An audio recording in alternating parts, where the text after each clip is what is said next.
कि लड़ेंगे कैसे। मैंने नाम लिया बड़े बड़े उद्योगपतियों का, पैसे छापने वाले लोगों का। पैसा छापता कौन है? रॉथस्चाइल्ड। पैसा ये दवाइयाँ किसकी? बिल गेट्स की। अच्छा, ये पेस्टिसाइड किसके? रॉकफेलर के। अब ना तो हमारे यहाँ रॉकफेलर आंदा, ना बिल गेट्स आंदा, ना रॉथस्चाइल्ड आंदा, फिर किससे लड़ोगे भाई?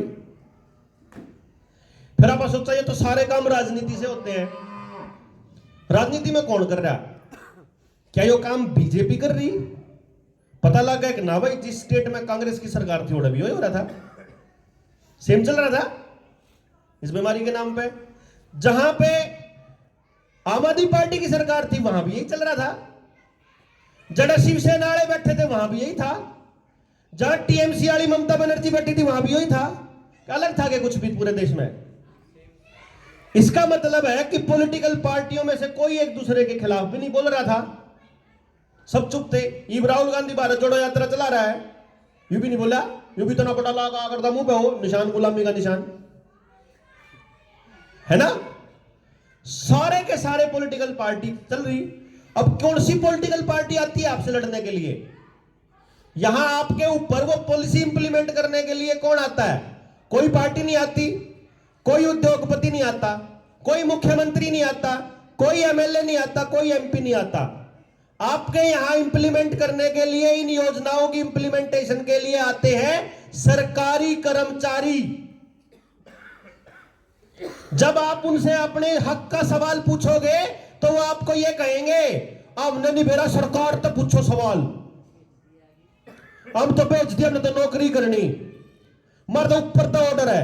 3-4 जवाब मिलेंगे उन्हें, क्योंकि ये ट्रेन करके भेज रखे, ट्रेनिंग के तहत है। आप किसी स्टेट में जाओगे सेम जवाब मिलेंगे, हमने नहीं भेजा सरकार तो पूछो जी। सरकार कौन? सरकार वो आदमी जो सरकार का फरमान लेके यहां आया है, वो सरकार है। तो सबसे पहले आशा वर्कर, आंगनवाड़ी वर्कर, स्कूल के मास्टर, डीसी दफ्तर के लोग, इन इस बात की अकल होनी चाहिए यार, समझ होनी चाहिए कि गांव वाले ने बेरा लाग लिया, ईब लागेंगे थप्पड़ बकवास करेगा तो। सब जगह तो ये पता होना चाहिए कि यह बकवास नहीं चलेगी। कौन सरकार? तू है सरकार है, तू है जिम्मेदार है। अगर कुछ भी गलत इस्तेमाल हुआ, मेरा आधार कार्ड दो भाई, आधार कार्ड का गलत इस्तेमाल नहीं होगा, लिख के दे दे। मेरी जानकारी कहीं नहीं जाएगी, इसको लिख के दे दे। आधार कार्ड बनाने वाली प्राइवेट कंपनी है। प्राइवेट कंपनी को आपकी आमदनी, आपके खर्चे, आपका उठना बैठना, मोबाइल खाता, बैंक अकाउंट सब कुछ देने लग रहा पा, हमने बेरा ही को नहीं। आधार कार्ड को कहीं भी नहीं देना है और कहीं भी देना अनिवार्य नहीं है, सुप्रीम कोर्ट के आदेश हैं। और अगर आदेश नहीं भी होंगे तो भी आप पढ़ सकते हो। मेरी जानकारी है, मैं नहीं देता।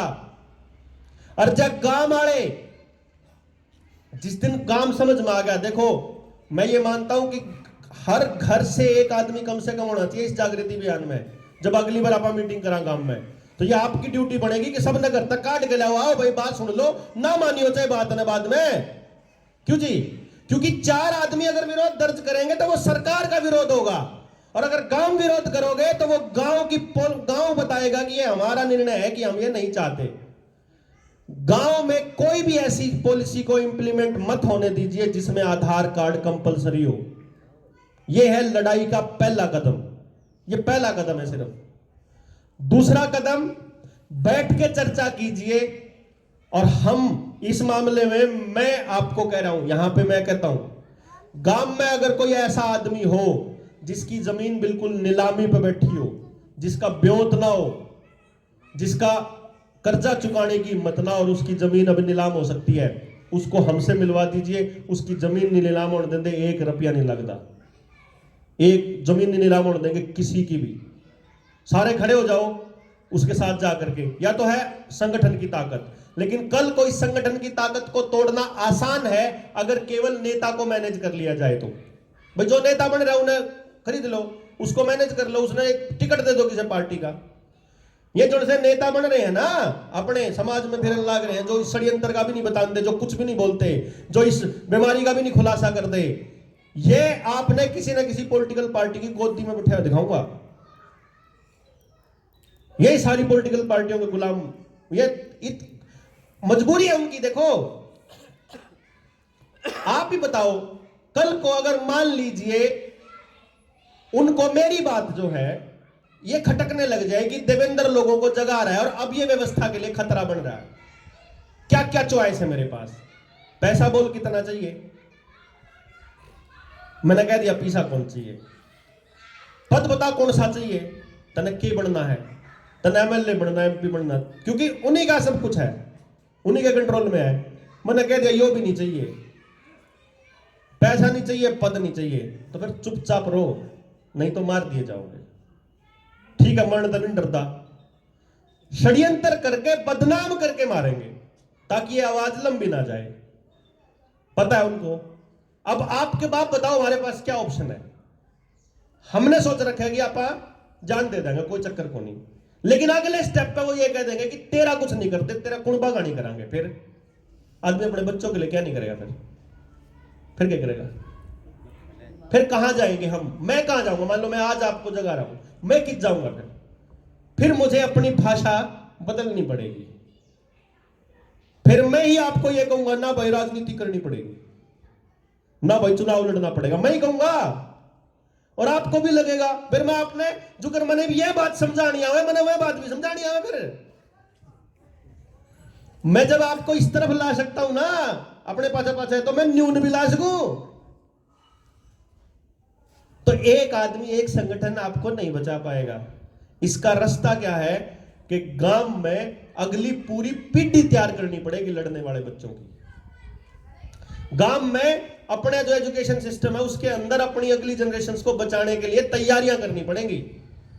इसको बचाने के लिए जितना यूथ है इस सारे को एंगेज करना पड़ेगा। अपने गांव में इस चीज को पूरी को समझने वाले लोगों की पूरी फौज तैयार होनी चाहिए कि कल न देवेंद्र बना रहा अगर कहीं उल्टे रास्ते चलने लगे तो उसकी गुद्दी लाने खातर आदमी बैठे हो। यह करना पड़ेगा गांव को।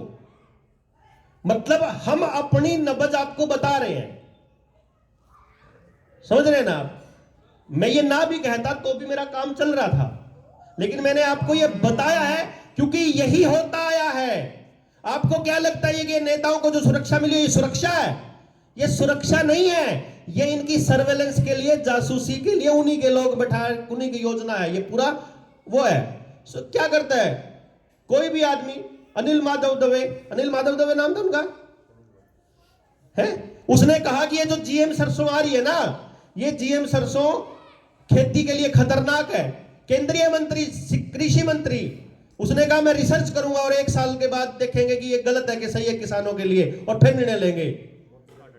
और मोदी का टप्पी, आरएसएस का आदमी, और उसने कहा नहीं भाई हम जो भी चीज जमीन खराब करने की होगी जीएम सरसों को नहीं आने देंगे, और अगर ये गलत होगी तो रिसर्च करेंगे। वो आदमी अगले ही हफ्ते कैसे मर जाता है ट्रक एक्सीडेंट में, जिसके पास इतनी सुरक्षा थी, मंत्री था, मरवा दिया। इब्राहिम लिंकन हो चाहे हो जॉन एफ कैनेडी, अमेरिका का राष्ट्रपति,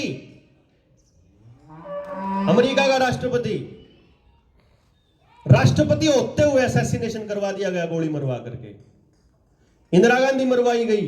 इंदिरा गांधी ने, मैं कांग्रेस का समर्थन बिल्कुल नहीं कर रहा क्योंकि मैं राहुल को पहले बोल चुका हूं कि ये उनके साथ उसमें खेल रहा था। राहुल गांधी की मां सोनिया गांधी PPP को लाने वाली थी, जो ये आया था ना PHFI, public health foundation of India, America में ये इसकी बिल गेट्स की नाजायज संस्था है, उसको इंडिया में लाने वाली सोनिया गांधी ही थी, उसको उसकी जड़ यहां बिठाने के लिए।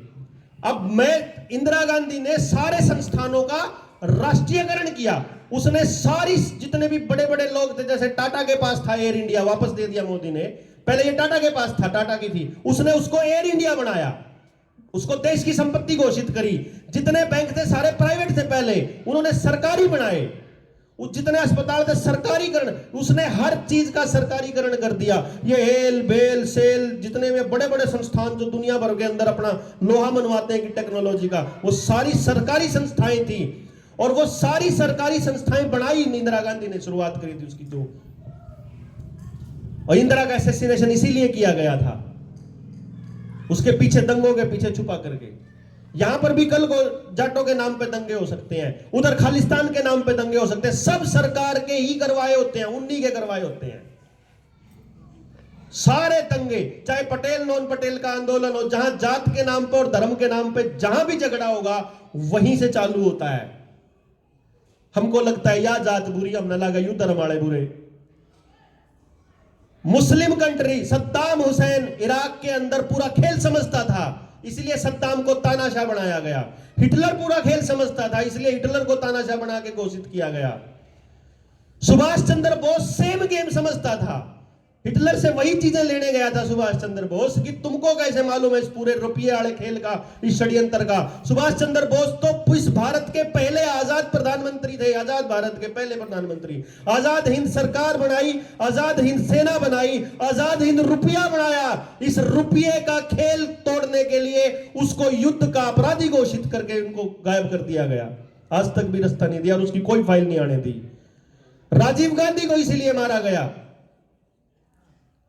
राजीव दीक्षित भाई को इसलिए मारा गया, लाल बहादुर शास्त्री को इसलिए मारा गया क्योंकि वो अपने देश को अनाज के लिए आत्मनिर्भर बनाने के रास्ते खोज रहा था कि तुम्हारा ये पेस्टिसाइड नहीं आएगा, लेकिन फिर आ गया घूम करके। इसलिए इससे लड़ने का तंत्र केवल एक है, हर घर के अंदर हर मां को इस बात का नॉलेज होना चाहिए कि किस मौसम में क्या बनेगा, अपने बच्चे को क्या खाने के लिए देना कि बच्चे बीमार ना पड़े। हमको अपने बच्चों की पैदाइश के लिए अस्पतालों के ऊपर निर्भर ना रहना पड़े, इसलिए गांव के अंदर दाई हमारे पास तैयार होनी चाहिए। हम अपने बच्चों को क्या पढ़ाएंगे और उनको समाज में कैसे स्थापित करेंगे, ये गांव तय करेगा। हम अपने खेत के अंदर क्या उगाएंगे क्या नहीं उगाएंगे, ये उन बीजों के ऊपर निर्धारित नहीं होगा, ये गांव तय करेगा उसको क्या जरूरत है, उसको क्या बनाना है। पैसा गांव से शहर नहीं जाएगा, पैसा शहर से गांव आएगा। इस लेवल पे काम करेंगे तो गांव बचेगा, इसके अलावा कोई रास्ता नहीं है। डॉक्टर साहब ये शास्त्री की बर्बाद है। करेंगे इसके ऊपर बात, अभी बता दूंगा, आप बैठ जाएंगे इसके।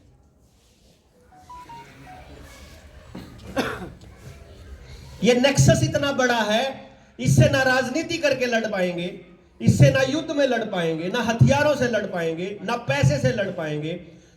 इससे लड़ पाएंगे कूटनीति से, और इस कूटनीति का एक ही रास्ता है कि ये लड़ाई हर घर से चलेगी।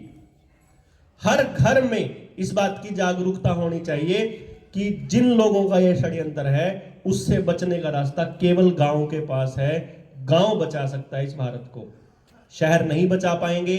और इन लोगों ने, इन सरकारों ने गांव खत्म करने हैं, इसीलिए गांव में सीसीटीवी कैमरे, गांव के अंदर गांव की व्यवस्था को खत्म करना, गांव के भाईचारे को खत्म करना, गांव के लोगों को कर्जदार बनाना, गांव के लोगों को गांव से पलायन करके बाहर भेजना, इसी व्यवस्था के तहत है कि गांव को शहरों की तर्ज पर विकसित करेंगे। ये मुख्यमंत्री और उप मुख्यमंत्री का बयान है, क्योंकि उनका टारगेट है जो 1990 के दशक में चालू हुआ था, जब वो समझौते होते, कौन सा समझौता है, क्या नाम था उसका, WTO एग्रीमेंट का नाम था उसका, डंकल प्रस्ताव। जो ग्लोबलाइजेशन की जो एजेंडा था वो क्या था कि देश को मैक्सिमम अर्बनाइजेशन की तरफ लेकर के जाना, शहरीकरण की तरफ, क्योंकि शहर बनेंगे असली डिजिटल जेल। जो ये स्मार्ट सिटी के नाम पे जो चल रहा है ना, ये है असली जेल। आपका चालान भी आपकी गाड़ी के नंबर से कटेगा, आपका टोल भी आपकी गाड़ी के नंबर से कटेगा, आपके पैसे भी आपकी शक्ल देख के ही कट जाएगा, आपकी उंगली लगा के ही कट जाएगा, आपके आने से ही आपका पता चल जाएगा, आपके जाते टाइम आपका पता चल जाएगा, आप क्या खाते हो, क्या खरीदते हो, क्या पहनते हो, किस तरह की दुकान चलाते हो, किस तरह के लोगों से मिलते हो, किस तरह के लोगों को मदद करते हो, कहां बैठे हो, क्या करते हो, सब कुछ जानकारी उनको चाहिए। अपने घरों से, स्पेशली अपने बच्चों के हाथों से ये जो हथियार है ना, ये फेंकना पड़ेगा आपको। और ये तब तक आप नहीं फेंक सकते जब तक आपके पास वो इंतजाम ना हो कि अपने बच्चों को करने के लिए क्या दे फिर पूरा दिन। अगर ऑनलाइन नहीं पढ़ रहे तो कैसे पढ़ाएं, इस पे भी बात करनी पड़ेगी। और इतने सारे काम है करने के लिए कि जितने गांव के बालक है ना, सारे एडजस्ट हो जाएंगे। और जब वो बच्चे गांव के लिए करेंगे तो उनके लिए मिलके गांव वाले कर लेंगे। इज्जतें तो देनी है बस भाई, रुपया क्या तो कमावा है मानस, पद पे क्या बैठा है, मुख्यमंत्री बनने की या एमएलए बनने की क्या गुंजाइश हुआ उसने, उन्हें बड़ी गाड़ी क्या चाहिए है, क्योंकि समाज के लोग इन चीजा ने देख के इज्जत करने लग गए। समाज के लोग इन छोरी खातर न्यू कौन देखते, खानदानी है कि नहीं, न्यू देखे कड़ा मकान बना रहा, कौन सी नौकरी खिसा है दूसरा।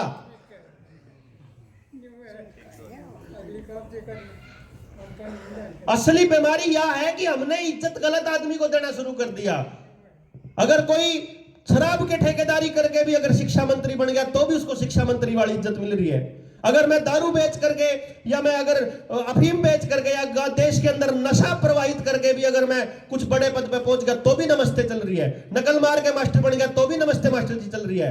जो आदमी नकलची है उसको नकलची बोलना पड़ेगा, जो ठग है उसको ठग बोलना पड़ेगा, जो गलत है उसको गलत बोलना पड़ेगा। और जिस दिन आप पैसे की बजाय इस बात को इज्जत देना शुरू करेंगे, इज्जत या बेइज्जती, कि उसने वो पैसा किस जरिए से कमाया, उस दिन अपना समाज के अगले बच्चे अच्छे काम की तरफ भागेंगे। नहीं तो आपका बच्चा नशा बेचेगा, नहीं तो आपका बच्चा जल्दी से कुछ भी गलत काम करने के लिए तैयार हो जाएगा, क्योंकि इज्जत पैसे वाले की हो रही है। तो ये लड़ाई बहुत बड़ी समझ की लड़ाई है। ये ज्ञान युद्ध बोलते हैं इसको हम लोग। किसी से बाहर की लड़ाई नहीं है, ये अंदर की लड़ाई है। यहीं से लड़ी जाएगी, हर घर से लड़ी जाएगी। और ये आसान नहीं है, क्योंकि हमने ये प्लान किया था, हमने ये सोचा था कि हम लोग बनेंगे इसके अंदर नीम के पत्थर जो न नजर आते ना कुछ। यही हमने सोचा था कि हम नहीं, मतलब हमको मालूम है कि इसके रास्ते के अंदर चल के आप बहुत सारी चीजें कमा सकते हो, लेकिन ये रास्ता है ही नहीं, अपना पर्पस ही नहीं है। हमने बनाना है अगली पीढ़ियों के लिए रास्ता, और इसके लिए मिलके गांव कर सकता है जी। हम 5-7 आदमी नहीं कर सकते। जो जनता सरकार मोर्चा के लोग हैं, ये कुछ साथी हैं, किसी को खेती में इंटरेस्ट है, जैसे सुनील बैठा है, किसी को आयुर्वेद पे स्पेशलिटी है, कोई पंचगव्य का स्पेशलिस्ट है, कोई संगठन निर्माण में है, तो किसी का जी करे मान लो राजनीति करने का, तो हम राजनीतिक विंग बना देंगे, भाई तम लड़ लो। हमारा ऐसा इंटरेस्ट नहीं है, बना देंगे, लेकिन जिसने जो करना, जो खेती पे काम करना तो खेती कर ले भाई, को जरूरी नहीं है काम करना, लेकिन गांव को हर मुद्दे पे लड़ाई लड़नी पड़ेगी। इसके अलावा हमें तो कोई रास्ता नजर में नहीं आता। और इस लड़ाई को लड़ने के लिए ना आपका पैसा चाहिए, ना आपकी वोट चाहिए, हमें चाहिए आपके बच्चे, जिनको हम ये सिखा सकें, समझा सकें, तैयार कर सकें। कुछ नहीं करना और आपने कुछ नहीं लाना, फिर उन बच्चों का साथ देना है गांव राम ने मिलकर, और उसके लिए गांव ने पहले समझना पड़ेगा। तो आप लोग यहां से सबसे पहले क्या करोगे, अपनी मीटिंग करोगे। आज बेशक सामने कॉल कर लो जी, जितने आप में से साथी इसके लिए तैयार हैं, आप लोग सबसे पहले अपना एक पर्चा छपाओ छोटा मोटा। उसके लिए अगली एक मीटिंग की डेट निर्धारित करो, गांव के स्कूल में रख लो, सब ते गांव ने बुला लो रहा है। क्योंकि पहले तो यह बात बेरा होनी चाहिए गांव ने कि ये लोग करण के चल रहे हैं, क्योंकि न्यू नहीं मेरा लोगों ने तो भाई जो कर कई साथी का तू क्या कहा जाए करे, भाई मैंने गांव वाला पूछा ही नहीं, आगे क्या करांगे, मैं क्या करूंगा भाई। ठीक है, भाषण सुन लिया, भाषण कह दिया, हमने अपना फर्ज अदा कर दिया, आपने लिहाज में आगा बैठ गए, छुट्टी अपना बस कल इंसान फिर बोल दे मोबाइल में लग दे। मोबाइल का तो ऐसा काम हो रहा, बैठे मरगत पे है और गाना चल रहा है कि कितने चलिए गोभी दे फूल बन गई।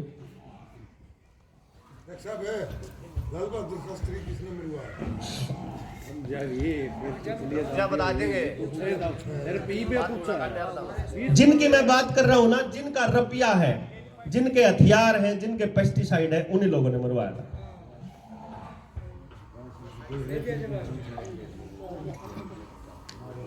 ये कौन लोग हैं, इसको समझने के लिए आपको 2-4 चीजें समझनी पड़ेंगी।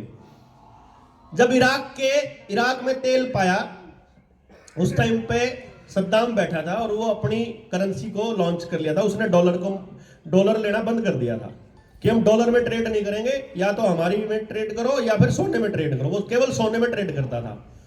तो जिनका रुपया छापने की फैक्ट्री है, जिनके बैंक हैं, जिनके रुपया, जिनका माल, जो रुपये के मालिक है, उस फैमिली को बोलते हैं रॉथस्चाइल्ड फैमिली। रॉथस्चाइल्ड ये यहूदी हैं, यहूदी, इजराइल। जब भी इस देश के अंदर इजरायली कोई कंपनी आई, इजराइल से ये आया, इजराइल से तकनीक आई, समझ लो उड़ता आई। दुनिया के अंदर जो टॉप कंपनीज हैं, जितनी भी टॉप कंपनीज हैं, चाहे उसमें अंबानी हो, चाहे अडानी हो, चाहे टाटा हो, चाहे विप्रो हो, चाहे कोई भी हो अपने देश के अंदर, वो सब के सब वहीं से चलते हैं। टोटली पूरी इंडस्ट्री। अभी पीछे से आपने देखा होगा कि अंबानी की रोज की 8,000 करोड़ की आमदनी थी। 8,000 करोड़ रुपया डेली 8,000 करोड़ रुपया आमदनी अगले बंदे की। इस देश के अंदर जितनी मीडिया है, सारे अखबार, सारे चैनल, सारे दफ्तर, टोटल कीमत 10,000 करोड़ से ऊपर नहीं है। अकेला एक दिन में कमाओ इतना तो अगला मानस। जितनी पॉलिटिकल पार्टीज हैं, जितनी पॉलिटिकल पार्टी है भारत के अंदर, सबकी टोटल आमदनी, टोटल जो वर्थ है वो लगभग 30,000 करोड़ है। यानी 3 दिन की आमदनी में, 4 दिन की आमदनी में सारी पॉलिटिकल पार्टियां ना खरीद सके एक अंबानी। और उस अंबानी को कंट्रोल करती है ये फैमिली जिसकी मैं बात कर रहा हूं। इस अंबानी का एक ही रात में 2 लाख करोड़ रुपए के शेयर डाउन मारे थे उन्होंने। इसको औकात याद दिलाने के लिए भी थोड़े दिन पहले की बात है, जिसमें लाखों है रोथस्चाइल्ड फैमिली में, जो ये पूरा गैंग है, ये इसको बोलते हैं वर्ल्ड इकोनॉमिक फोरम। जो आजकल अगर आपने G20 की जो समिट है वो वर्ल्ड इकोनॉमिक फोरम चला रही है, और यूनाइटेड नेशंस का जो एजेंडा 2030 है, जो कि वर्ल्ड बैंक के थ्रू चलता है, यूनाइटेड नेशंस के थ्रू चलता है, वो अब वर्ल्ड इकोनॉमिक फोरम ने टेक ओवर कर लिया है। इस एजेंडा 2030 के अंतर्गत ही ये सब होने वाला है जो मैं आपको बताने लग रहा हूं। ये मैंने आपको देसी भाषा में बताया। टेक्निकली इसकी पूरी योजना है, टेक्निकली इसके पॉइंट्स हैं कि इतने टाइम में ये खत्म कर देंगे। जैसे पंचवर्षीय योजनाएं थी ना, ये सारा वही खेल था। ये इंफ्रास्ट्रक्चर पे काम कर रहे हैं फिलहाल। ये जो आप देखोगे पूरे हरियाणा को और पूरे पंजाब को 4 हिस्सों में बांट दिया है। ये जो रोड बनने लग रहे हैं ना, आपको लगता है ये एलिवेटेड रोड आपके लिए बन रहे हैं, ये असल में उन्हीं के लिए बन रहे हैं कि जब इस देश का संसाधन, जब उनको विदेश में लेके जाना होगा तो बड़े बड़े ट्रालों के लिए चाहिए। ये जो मोड़ जो इतने बड़े बड़े आ रहे हैं, ये बड़े ट्रालों के लिए है सारा कुछ। जो इस देश के अंदर सारा ट्रांसपोर्ट आएगा, जितना पैसा आएगा वो ऑनलाइन कंपनियों से आएगा। जो सामान पे आपको मिलेगा ना खाने के लिए, वो खाना, क्योंकि आपके पास अनाज नहीं होगा, तो यहाँ जो खाना आएगा सप्लाई पैकेटों में, वो बड़े बड़े ट्रालों के लिए रास्ते हैं। ये सारे के सारे रास्ते जाकर के बंदरगाह पे खत्म होते हैं। सारे रास्ते हर गांव को, हर देश, हर शहर को उसी बंदरगाह से जोड़ने का योजना है यार। तो ये बड़ा, मैं बताऊं जो मैंने आपको बताया, ये 1% भी नहीं है असली खेल का। असली खेल तो इससे मच मच मच बड़ा है। तो वो मैं आपको देसी भाषा में समझाया मैंने आज। जब आपके नौजवान बच्चे आप मुझे दोगे, जब हम बैठ के उनको समझाएंगे, तो हम उनको टेक्निकली समझाएंगे एक एक चीज कि ये इतने लंबे समय तक चलेगा, तो तुमको अपनी लड़ाई कितने लंबे समय तक जारी रखनी पड़ेगी। आपके घरों में से आप देखोगे, पहले हर किसान के पास अपने हथियार होते थे लड़ने के लिए। हथियारों के ऊपर कानून बनाया इन लोगों ने, और आज के टाइम पे आपके घर के अंदर लोहा नहीं छोड़ा इन्होंने किसी भी चीज में। और हर वो चीज खत्म कर रहे हैं कि लोहा ना रहे आपके पास। फाइबर, कारों में भी फाइबर आने लग गया, मोटरसाइकिल में भी फाइबर आने लग गया, आपकी इलेक्ट्रिक कारों में भी फाइबर आने लग गया कि कल ना जब आप जड़ी गंडा से उठाओगे तो उस टाइम खातर लोहा ही नहीं पावे। ठीक है, उन्हें तो कबाड़ी में फट देसी कबाड़ी वाले मुंह मांगा रेट ले जाना तैयार हुए कि गांव के पास अपनी सुरक्षा के लिए कोई बंदोबस्त ना रहे, इसका भी इंतजाम पहले होने लग रहा है। गांव इकट्ठा होकर के लड़ने की बात ना करे, इसका अरेंजमेंट भी होने लग रहा है। प्लान ए लड़ लिया तो प्लान बी भी तैयार होने लग रहा है, प्लान बी है तो प्लान सी भी, सब तैयारी होने लग रही है। हमारी तरफ से जीरो प्लानिंग है, हम अपनी ही राजनीति में उलझे पड़े हैं। हमारे न्यू टेंशन हो जमा, वही ने बेरे न्यू चारा ने क्या पैसे खातर दौड़ रहे, एक बटन दबेगा सारा पैसा डिजिटली खत्म।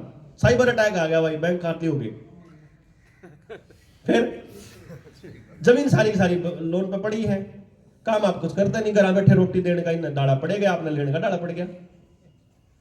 गांव के अंदर कोई सरकारी राशन नहीं लेगा। अगर गांव अपने गांव के लोगों का पेट नहीं भर सकता तो डूब मरना चाहिए उस गांव ने।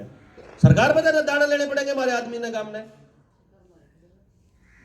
सारा पैसा हमारे जेब से लेकर लेने लग रही, सारा कुछ हमारा अनाज, हमारे पैसे, और उस एक दूसरे तबके को दान के नाम पे देने लग रहे कि तुम पकड़ो इसको, उस पर शान करने लग रहे। हमारा आपस का संबंधन तोड़ दिया। हमें आपस में बैठ करके इसके लिए पूरा एक लूप तैयार होगा। ये मतलब इतना आसान नहीं है कि आप एक ही दिन में बता दोगे। कितनी हम 3 दिन की ट्रेनिंग करी, अभी हमने 3 ट्रेनिंग कर चुके हैं। हम लोग अपने साथियों को बुला करके ट्रेन करते हैं कि भाई यो है बड़ा खेल, अब इसको थोड़ा सा अगले स्टेप पे चलेंगे। अब 3 दिन की ट्रेनिंग में भी 3 दिन के बाद भी ऐसा महसूस होता है यार इन तक कुछ बताया ही नहीं, इनको तो बहुत कुछ रह रहा बताना। तो वो कैसे आ जाएगा समझ एक भाषण में, और कैसे, और सबका नहीं आओगा। गड़े तो कहता है ओ एक नहीं बोला तेरी बात सुनकर एक बोला हो गया, बोला फलाने काम में पागल हो गया। भाई ना सुनो रे, मैं न्यू मान लो मैं झूठ बोल रहा हूं भाई, कम से कम पागल तो ना हो।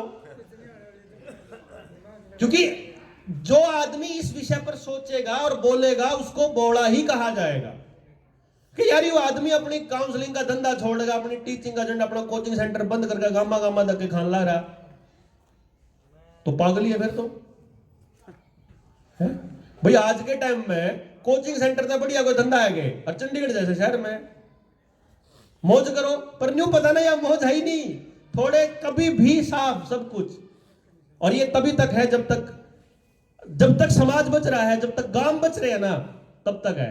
गांव खाली करने की योजनाएं ऑलरेडी तैयार है, और आप लोग अपने हाथों से अपने बच्चों को अपने हाथों से साइन करके अपनी जमीन बेचने लग रहे हो, और अपने बड़का ने अपने दूर बेचने लग रहे हो। ये बूढ़े जो सर पंजाब के अंदर ऐसे ऐसे गांव हैं, मैं आपको बता दूं, जहां एक भी उस गांव का मूल निवासी नहीं बचा, केवल बहिए बच रहे हैं और बूढ़े सारे मर लिए। जवान एक भी नहीं, ऐसा गांव है एक भी जवान नहीं। औरतें बच रही थी जो पीछे, उनमें भी भैया के बालक है। यार सच्चाई बता रहा हूं मैं आपको, कोई कदम नहीं सोच रहा बहम है या जागी देख आओ और सच्चाई पढ़ लो। घने काम है और यो काम हरियाणा चालू हो लिया, तो ये बचाना पड़ेगा ना, रोकना पड़ेगा ना, कोई रास्ता ही नहीं है।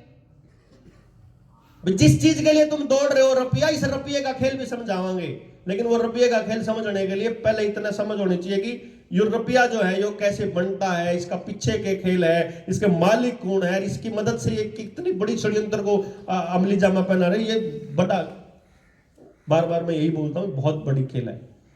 लेकिन फिलहाल के लिए बहुत ज्यादा समय मुझे लगता है यहाँ पर बैठ गए, और इतने से मैं इतनी उम्मीद करूंगा आपसे कि एक तो आप लोग अब अपनी, देखो मैं ये मानता हूं चाहे आपके साथ पूरा गांव मिलकर काम ना करे, लेकिन आपके गांव का सरपंच है और जितने मेंबर हैं और जितने चुनाव लड़े थे, उन सारे लोगों को बैठा के समझाने का टाइम है ये, जितने जीते हुए हैं और जितने आ रहे हुए हैं, कि आ जाओ बैठ के इन्हें समझ लो। आपसे नहीं समझाया जावे तो यह वीडियो दे दूं तय, अगर बैठ के सुनो पहले, गांव के तो है मालिक तो आप हो ना गांव के, न कोई याड़ी चपाट में चलाया गया प्रोजेक्टर पे, न बैठो नहीं तो लठ लागेंगे, सुनो पहले पूरी, क्योंकि वह है ना आपके लिए पॉलिसी बनाने वाले लोग। तो भाई आप तो लड़ने चलो गांव के लिए, हुए सरकार की तरफदारी हुए, सरकार के पिट्ठू बने रहे, नहीं तो 4,000 रुपये जिस सरपंच ने मिल दे महीने के, वो इलेक्शन पर 10-10 लाख रुपए को खर्च कर देगा भाई। तो वो देते हैं ना आपको सरपंचों को इतना मौका, तो पहले तो उन्हें बैठाओ। दूसरे नंबर पे घर घर जाकर के इनवाइट करके न्योंदा देकर, क्योंकि हमारे हरियाणा में बड़ा कई लोग ने कहा लोग सुनते को नहीं, भाई सुनते नहीं, अपना कल्चर होया करे, हमारी संस्कृति है यार, हमारा कल्चर है कि पड़ोस में ब्याह होता हो नहीं और चूल्हा न्योंद हो, फिर भी लत्ते पार का बैठक में बैठा रहेगा कि इतना बुलान नहीं आंदा, इतने जानता है, और एक बार आ जाएगा बुलान, फिर कहेंगे आहा ना ही भेजा, आप तो आया नहीं बुलान, बताओ। तो इतने बड़े यज्ञ में कोई बिना बुलाए कैसे आएगा? आप डंडोरा पिटवा दोगे या ऐसे कर दोगे तो उससे नहीं आएंगे लोग। उनको जाके घर चेक न्यू कहते हैं ना, कार्ड आ रहा है, कागज पे दे दो भाई, ये इनविटेशन तेरा निमंत्रण पत्र है, कार्ड आ रहा है भाई, तो जाओगे उधर भंडारा कर लो गांव में, कि मीटिंग कराएंगे सप्ताह गांव की, सप्ताह गांव मोड़ी खाओगा उस दिन, क्यों जी? मतलब आप ये कर सकते हो कि गांव में जाकर के भाई एक काम करते हैं, पहले आप मीटिंग कराएंगे, पहले हम आप बात सुनाएंगे पूरी, फिर आप भंडारा कराएंगे, और फिर अपना उस दिन क्या होगा, उस दिन पूरे गांव के यूथ को पता चल जाएगा कि भाई यो खेल है और इससे लड़ना पड़ेगा, और हम तैयार हैं इससे लड़ने के लिए, अपने आप आ जाओ आगे, उन्हें सिखा हम देवांगे फिर, क्यों जी? तो ये है इसका लड़ने का तरीका। आपको अगर ठीक लगता है इस पे कार्रवाई करेंगे, और अगर आपको लगता है अभी इंतजार करना है और, तो उसके लिए भी हम लोग तैयार हैं, हम लड़ते रहेंगे। दूसरा, खेती के ऊपर अगर आप कोई भी आयोजन अपनी खेती को बचाने के लिए, तो ये जो फसल है, इस फसल के कटने से पहले आप सुनील के लिए कोई कार्यक्रम कर लो 2 घंटे बैठ के, किसान सारे बैठ के, वो किसानों के लिए होगा खाली, जो खेती कर रहे हैं। दो बात मेरी सुन लो, आप भी सुन रहे जी, इन्हें संभाल ले। तो और एक मिनट जी बस। और ये तो खेती वाला हो गया, खेती वाले पॉइंट पे अगर आपको लगता है कि इकट्ठा होना है।